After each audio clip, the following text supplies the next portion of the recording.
Welcome and thanks for tuning in to the Victorian Aboriginal News Van Talks podcast. I'm your host, Charles Pakana. Victorian Aboriginal News acknowledges and pays respect to traditional owners and custodians across Australia. We acknowledge the elders who have gone before, those who currently lead their communities, and those who will follow in years and generations to come. I'm joined today on the program by Gurrin Gurrin man, artist Phillip Howe. Phillip has been involved in the Melbourne art scene for quite a number of decades and typically hangs around the Banyule area, around the Heidelberg West area, and is well known for blending a lot of different styles into his artwork. Phillip, welcome to the program and thanks for joining me today. Thanks for having me. Give us a bit of a background on your art. Now, we had a yarn yesterday and you were brought up by an artistic mother. That's right. And you were brought up under the influence of Rubens, Van Gogh and various others.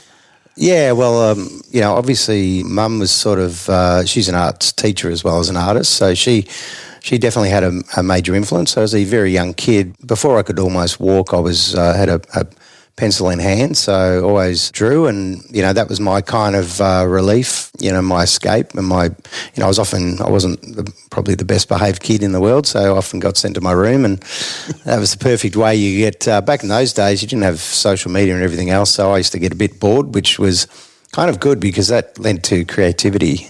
So from there, my passions grew, and I had probably a bit of undiagnosed autism, kind of, or just in terms of knowing some basics. I struggled with language, the way they were taught at school, but what I was good at was drawing. So I always got praise for that, and that was fine. Got me through primary school, probably early high school, but then by about year 7, 8, I started to struggle because there was no written content. So were you always planning to be an artist? Was that your aspiration? Yeah, look, my dad's a plumber and he was hoping I'd take on the tools, and Mum always thought, art was my journey. Dad was actually a very good drawer in his own right too, but back in those days they were sort of told, what to do almost, like this is the pathway for you. So having been on the tools when I was sort of age 10, and carrying tools up 3 stories and trying to lift a bucket heavier than me across the Plumbing the wasn't roof. for you? Yeah, I just thought this is literally a crap job, so pardon the pun. Well, we're going to gloss over that one. So when did you actually start working as a professional artist? Professionally, probably when I was about 17, 18, I had my first sale. So we had a show. As I said before, I struggled at high school, but then I did a year of TOP, and that was fantastic. A year of what? It was called a tertiary orientated program. Right. So it was for people it was perfect for people like me that weren't strong on the written stuff. I really struggled with the whole examination stuff. So we actually had practising artists, from sculptors, painters, ceramicists, the whole sort of, they were professional and full-time practising. So that was kind of a real awakening for me in terms of producing good content. So that first art sale when you were 17, what was it? It was some lino prints, and also a painting was another one I had a sale in. So, and what would you classify the genre of art or the style of the art that it was in those early years of being an artist? Well, interestingly enough, it was not too dissimilar to where I'm at now. Really strong line, and they were sort of nice, strong black and whites kind of thing. So, but nothing of culture, which is what typically is or what people associate with your work nowadays. No, definitely no culture, because I grew up totally removed from culture. So. Right. So when did culture start making its way into your work? Well, actually, just to sort of, on reflection, I thought I was totally removed from culture, but in my ceramic work, I did a whole series of what turned out to be Indigenous works. So in pottery and everything else. So did you know at that stage that you were mob? Were you brought up knowing you were mob? Not at that stage. When did that discovery? So that was quite late in my life, and even my father. So he died very young, in his 30s, which is, it's that sort of story that happens too often. Yeah. It was my auntie that kind of came out, or she sort of dug up some of the truth. So Up till then, there was nothing ever said about it. So it was well kept secret. What impact did it have on you when you discovered your heritage and your Aboriginality? For me personally, I wasn't actually surprised. I always felt this incredibly strong connection to country. It's very hard to explain to anyone that, doesn't have that spiritual connection, but it's really deep-seated, and it was just something I was just naturally drawn to, and felt I was part of that from very early on, like as a child, like it was just in there sort of thing. So. Also, apart from the ceramics, what work would you point at now and say, well, that was my first intentional foray into bringing Aboriginal culture into your artwork? I don't think I've ever made a totally, like even in those earlier works, a lot of people used to sort of feel there was an Aboriginality in there, like an Aboriginal content, but it was just organic. It just sort of came out in my work as I kept evolving. And I think the thing with any artist, when you go into it, you can't escape your own self. So I think it's very deep-seated for me. Like it was just there. As I said, even from those very early works, I can look at them, to be honest, and I don't see a massive difference. Well, let's talk about an exhibition that is currently going on, and by the time a lot of people will listen to this, the exhibition will be over. Yeah. And that's the Two Conversations of the Birrarung. Yeah. That's been done with a fellow artist. Now, this is actually providing a commentary on country, which is not your country. That's right. So how do you, as an Aboriginal artist, interpret and portray culture that's not yours, but maintaining respect to the Wurundjeri people? Yeah, well, I suppose I've approached it first and foremost with the utmost respect for Wurundjeri people and the greater Kulin Nation for that sake. So I'm very mindful of that more so these days, but, as I've become more and more aware and connect with culture.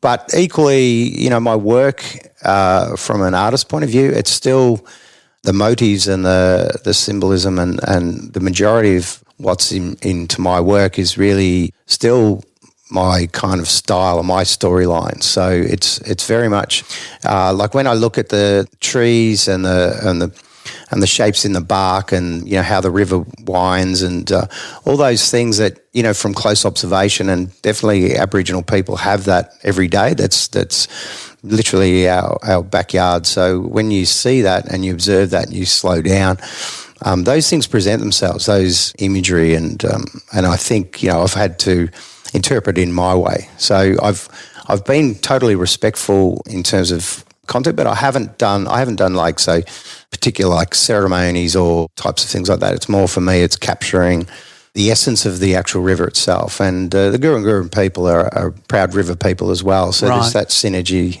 with that. So that was something I was naturally drawn to. I know my son, he lives in the ocean, and it was very difficult growing up out this way, having to take him to the beach on regular basis. But even this day, he still lives there. Like he's got to be in the ocean every day. He actually feels cleaner and more refreshed, and I don't know, it's just one of those things. So you mentioned that you are simply doing your work as your own personal interpretations of the country that you see and you live on. Do you ever see a time where you might like to work with the Wurundjeri people and do something specifically for them? Oh, sure. I'm actually embarking on a project at the moment which is deeply in conversation with the Wurundjeri people, the elders, but it's a balancing act because we've got a lot of other mobs potentially involved with this that aren't on country. So this is a whole conversation we're having to have right now because they're carvings that are going to be in a significant cultural place in Naarm. And it's just going through that sort of conversation at the moment. So I allowed, the elders like Stacey and, Nicholson and others to discuss that conversation. That's not part of mine. I'm kind of going to be the conduit to present that in an artistic way. But in the same time, I think it's really important to probably represent all those mobs that have been displaced, not by choice, and then they found themselves not on their country, and it's not their fault, obviously. So this has to be something moving forward that we all have to understand. Do you see in your work as an artist other artists who don't take that that care of culture and duty of care when they do their own interpretation of, the Wurundjeri Woiwurrung way of life, of Naarm, of the Birrarung, which is the Yarra River, of course. Do you see people make these mistakes?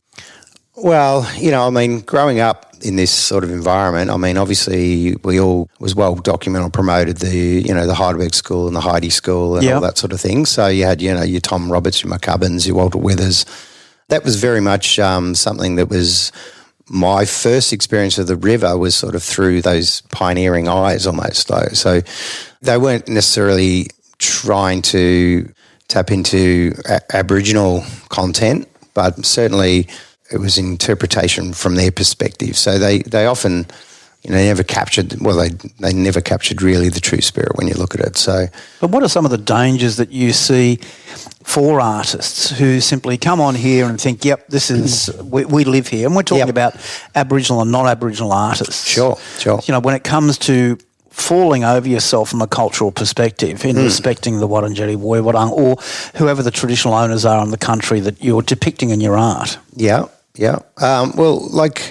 As an example, I suppose, dot painting has been adopted by everybody. Many mobs and even those trying to reconnect. Now, if you're not from culture or you're not Aboriginal and you attempt to do a dot painting, basically it's just a painting with dots. Yeah. When you have that connection and spirit and that story, those dots are there for a number of reasons. Sometimes it's to disguise some of the most sacred of story. Also, for emphasising or creating those patterns. And obviously coming from sort of more the western and desert regions, that was a natural, organic way they expressed story through the sand. And it was a natural. We didn't obviously all start painting on canvases and using acrylic paints and stuff like that. So we used natural ochres and bark, and the thing with the sand stories was, mobs could tell a story and wipe it away, so others couldn't see it. So, what do you think the role of the artist is? The culturally connected and culturally appropriate artist is. Do you see that there is a role for artists in promoting reconciliation across the country? Culturally connected artists. Oh, absolutely. And I think there's an avenue for all. We have the ability to kind of. We've got strength in numbers. So if through art and through traditional practices like weaving is another form. Yeah. If we can all learn from each other, from those practices, just even by doing it, even if it wasn't something that was really within your mob. So if it was say didge making, or because a lot of places didn't have of course, didges up there. With respect, I can't remember the real name for that, but the thing is that that becomes something that is across all the broader mobs now, and just even playing those beautiful wind instruments, again, I think it just resonates and brings people back to culture and back to their homeland. But what about for non-Aboriginal people? We're talking about artists who are sharing culture, trying to tell a story, trying to get messages across. Yep. You've done a number of installations, so physical installations with sculptures. Yes. What would your hope be for those, for the broader community, to connect with country, connect with the local traditional owners? Yeah, I think, the thing is we want everyone to walk together. So we want, ideally, it needs to be an Aboriginal voice up front. Sure. But with that, we need to see a sculpture or whatever that is that can tell a lot of story. And I think if people spend the time, I think in the early days, if I just sort of go back, to when the settlement came, they had their own belief systems, Christianity, Catholic kind of belief system. They didn't really think Aboriginal people were spiritual people.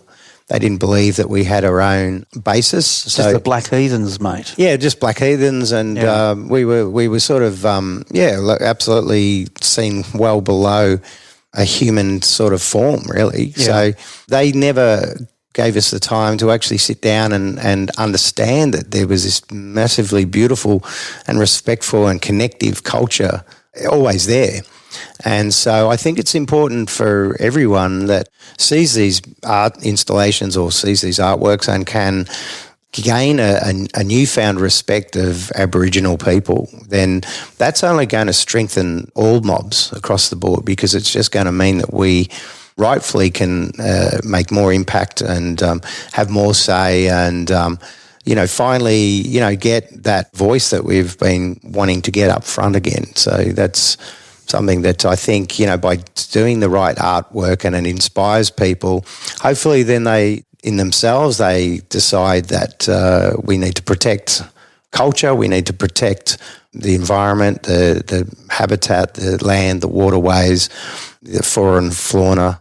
If we do that together, we're going to be able to achieve that. But if we're battling against that, then, we've seen in history it doesn't work, So it's a very hard pill to swallow sort of thing. But at the end of the day, we need to be, sometimes you've got to pick your fights kind of thing and know, sometimes the best leader is being not passive, but sharing knowledge and building strength that way.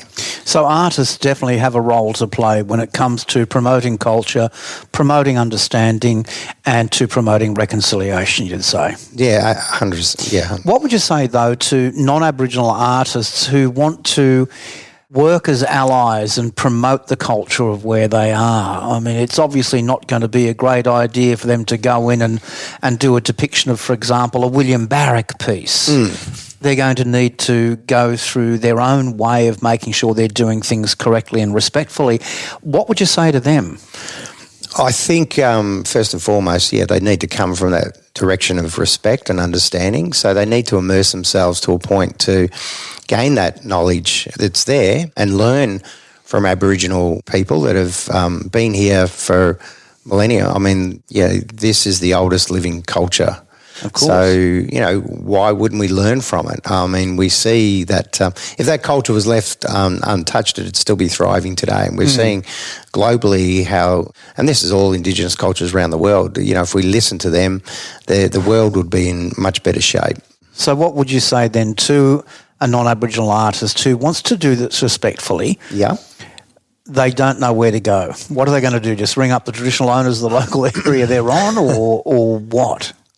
Well, if they're wanting to do a piece and potentially have some sort of content, or they want to try and tap into, say, if it's William Barrack or something like that, and show a little bit of an influence, a bit like, say, someone wanting to replicate a little bit of or pay homage to a Pablo Picasso, but this is on a deeper cultural level, then I think it's definitely a good starting point to immerse yourself in the local culture and the local mobs that are there, because at the end of the day, we're very fortunate now that we are seeing a movement where we are seeing great, strong cultures and centres around. So that's definitely a good starting place. Collaboration's another one that's a really, really good thing. We see it in music as well. I've been playing some music that's through a collaboration of two Queensland fellas. One's an Aboriginal and one's not, but they have found this journey together so that they can walk together, and they use two different types of strengths. And then, it's become it's quite a deadly sound they've created between them. Where can people find out more about your work? Well, they can probably, on my best handles, my social handles, Howie, Howe, artist on Instagram is probably the best one. What about a website? Have we got one of those? Oh, we do, yeah. I've got to update it a little bit, but it's www.philliphowe, Howie, Howe, and 2 L's for Phillip, and it's .art. And we'll have those links on our website to accompany this interview on vicaboriginalnews.com.au. Phillip Howe, Gurrin Gurrin man, artist, many thanks indeed for your time. Thank you. For a full transcript of this interview, visit the Victorian Aboriginal News website at vicaboriginalnews.com.au. Until our next episode, stay safe and stay informed.